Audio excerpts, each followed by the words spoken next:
Hello, welcome back. It is so good to see you. And if you're new here, it's really nice to meet you. I'm Monty, and here we talk about all things fantasy, science fiction, and especially if they have a combination of those with a touch of romance. I just have to put a little disclaimer in here. I thought I would come out to my back garden today to film something new, new location. We'll see if it's going to work. I don't know what the sound's going to be like. Unfortunately, I don't live too far from an air base, so you may hear jets flying over. I apologize in advance. I have no control over when the Air Force flies their planes. And there's also insects and birds out here, so we're in nature. But I just thought it's such a beautiful day. I wanted to be out here, and I thought, let's film out here. So without further ado, let's talk. And today I want to talk about a romance series that I did mention in a previous video. It was on my TBR in my last reading wrap up, and that is the Arcane Hearts series by Nazri Noor. Okay, so I did read the first book of his Dark Mage series, and that's what I talked about in that video. And then I saw that Nazri had a romance series, and I was like, urban fantasy romance, sign me up. So I went ahead and read the first book, which is A Touch of Fever. It is 325 pages long. And when I went into this book blind. I had no idea what it was about, no idea anything, didn't even know if it was the same world. So I can report back that yes, it is the same world as the Darkling Mage series. However, it's adjacent. So it's the same world, but an adjacent dimension.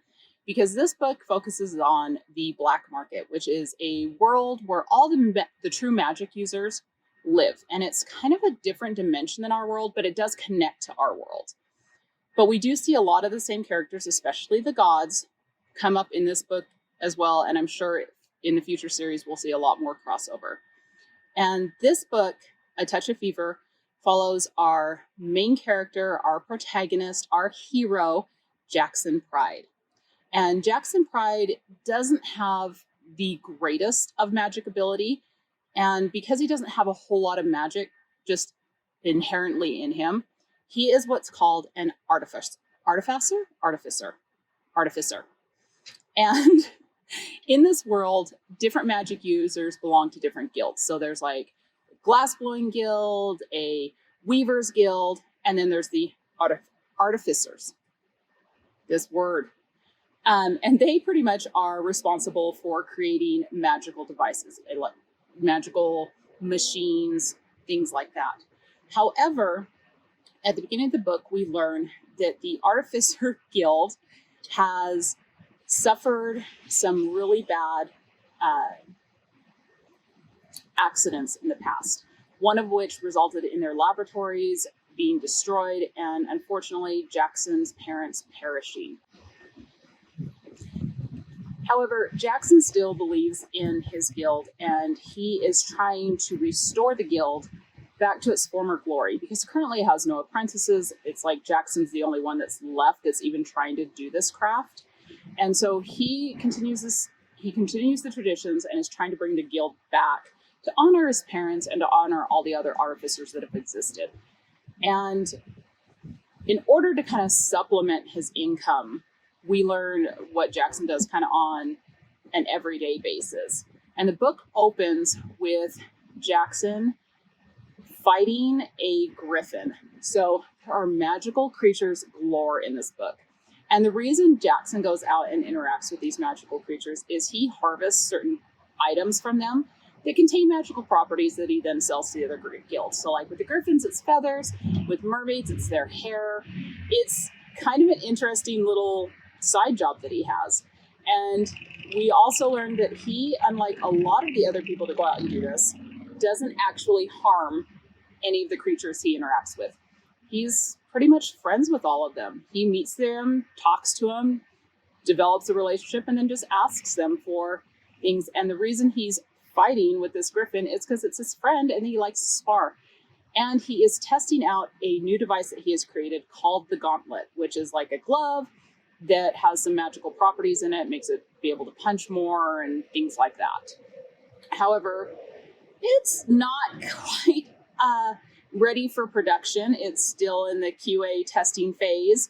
So it's really a cute opening to the story. I love his banter with the Griffin. It's so fun. And quickly after this, we meet one of the antagonists of this book. So this would be Jackson's neighbor, Xander Wright. And Xander Wright is a very renowned mage that just graduated from magic school, but he's very, very talented. And we learned that he and Xander were actually friends when they were little. They hung out together, they played together. But once Xander went to magical school to become a mage, his and Jackson's friendship kind of suffered because of that, because Jackson thought he was, Xander was so much better than he was because Jackson doesn't have the same magical abilities. So now they kind of fight all the time. Xander complains about the noise that Jackson makes, and Jackson pretty much thinks he's a stuck-up prig. It's fabulous. But we also learn that Jackson thinks Xander is pretty cute, and he definitely has a little bit of the hots for him. And so we're also not only introduced to our antagonist, but our love interest for this book. Yes, this is an M2M romance, and stay tuned for my thoughts on that coming up. But anyway, so Jackson needs some coin, and he is approached by the Garland, who is kind of like the magical guild of like botanists, or pretty much they take care of plants. They raise magical plants, they study plants for their magical properties. And they tell Jackson that they need him to go and find this very mysterious, very rare flower called a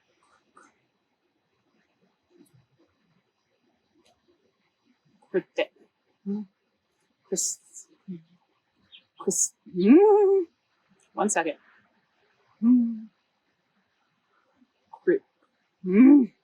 Chrysanthemist. A chrysanthemist. And when he's approached to this, they tell him, look, we've had people go to try to find this before. They fail. It is guarded by a nymph, and you're going to need help. But don't worry. We just had a very talented mage apply to also go after the same thing. So y'all will be working in pairs there. And it just so happens that the mage that Jackson is paired with is none other than Xander Wright. So as Xander and Jackson set out to go find this flower, and believe me, they are not happy about working with one another at all. But as they set out, there's also something else that's spreading through the black market. A sickness called the fever. And if you catch the fever, you spontaneously combust. So the rest of the book is Xander and Jackson finding the chrysanthemist and also getting involved with the Seek, which is like the magical FBI, and helping solve the mystery of who, what, when, where, why, and how the fever is affecting everyone and how they can stop it. Okay, so full disclosure, I love this book. I absolutely love this book.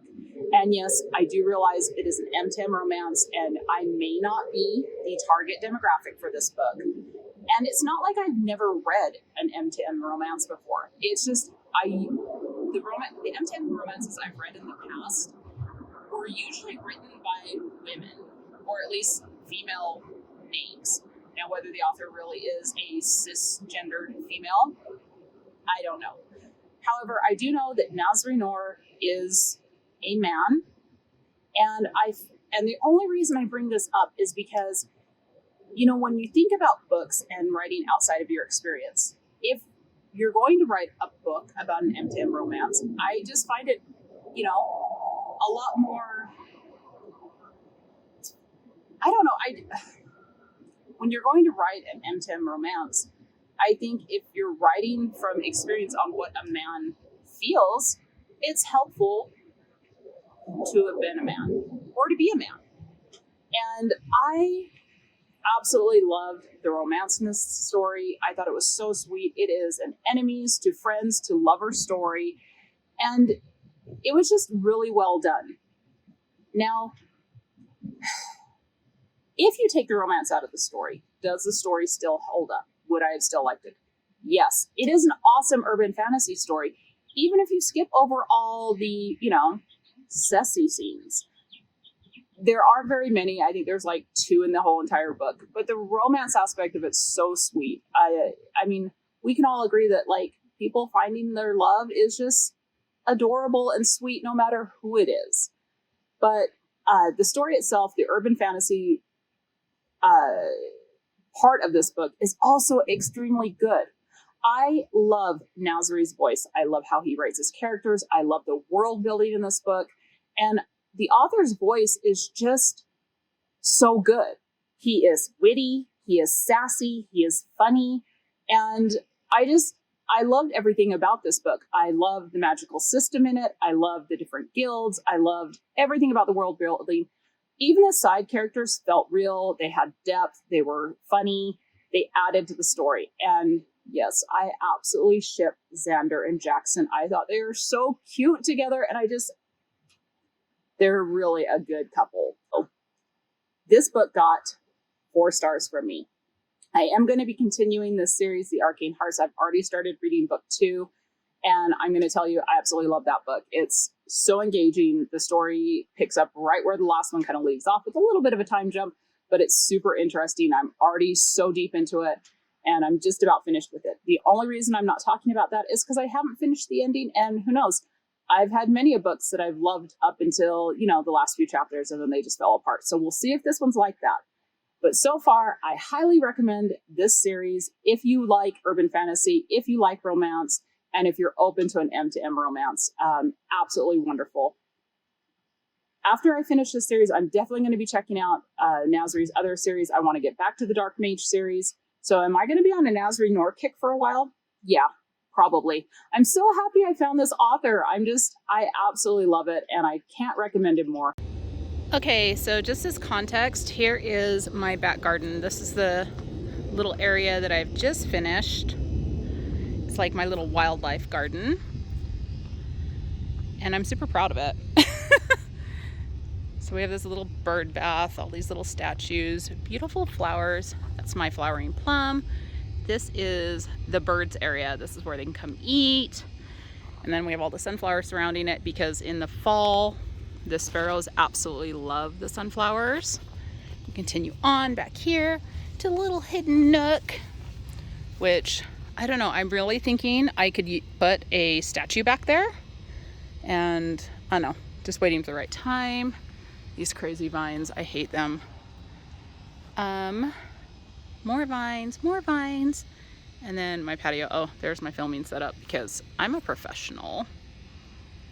But anyway, I just thought, I've talked about my garden before. This is my absolute favorite place to come read because I can listen to the birds, watch the birds, see all the little insects. And there you go. Look at that beauty. Oh, it's on the butterfly bush. Yes, baby, that's why I planted that. We have so much of that. We have a bunch of milkweed back here too. Oh. Okay, also, so this is my gargoyle Barnabas. He sits right here between the chairs. He kind of watches over everything back here and protects us. I just love him. Look at his sweet little face. So much fun. And this here is Boris, our other little gargoyle who protects the entrance to the garden. And at night, his little eyes glow red, so he's kind of scary to see when you're looking out the window. But look at his happy little face. So please let me know, have you read the Arcane Hearts series? Are you interested in it? Do you think you will check it out? Let me know in the comments below. And until next time, take some time for yourself. Love you, bye.